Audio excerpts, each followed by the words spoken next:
their connections through forms that are inaccessible to rational mind, but intuitively recognizable as making sense.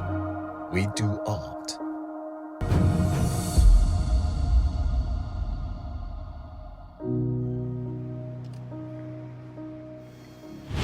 Hello everyone, my name is May and I come from Italy, and today I'm really glad to be here and introduce to you a very famous artist from my hometown, Italy. His name is Giorgio Morandi and he's very famous for the pictures of his landscapes and still life in here. You know, 46 of his original artworks are exhibited for the first time right now in Chengdu, and you know, Italian people are really serious when it comes about food and art. So right now, let's go and find out the world of Giorgio Morandi.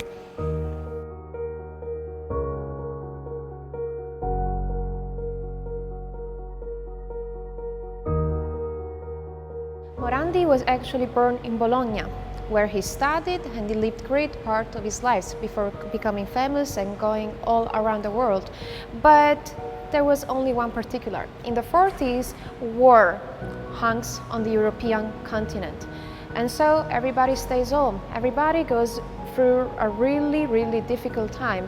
And it's in this period of time that Morandi had to stay alone with all himself. He actually paced great part of his life in seclusion. In 9 square meters of his room, he created an overlook of world made of his beloved bottles and cups, and still life in general. We can actually see from the colors used in those 2 paintings the feeling that Morandi should have felt in that moment. A feeling of being lost, not knowing where no one belongs. He's actually very loving those very dark colors and this very obscure and a little bit spooky kind of landscape.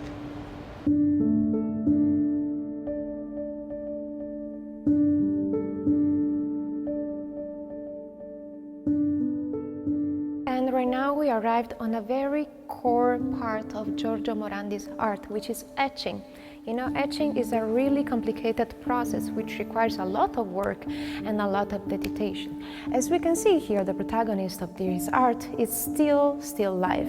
Flowers, landscapes, something which is still belonging to the still life, which he loves to take out of his natural context and put it on a very human perspective.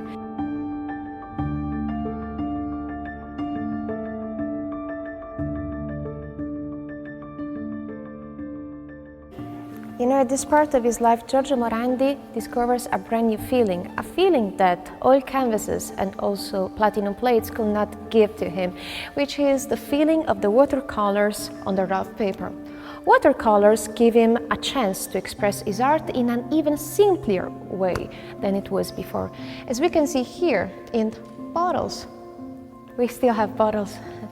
This is because Giorgio Morandi had a really specific thought that even if we are looking at the bottles, a lifeless object, something that probably will never move, will never get any feeling to anybody, it can still be pictured in a way, in a very simple way, but still can give a lot of artistic feeling and can actually dispatch a lot of light.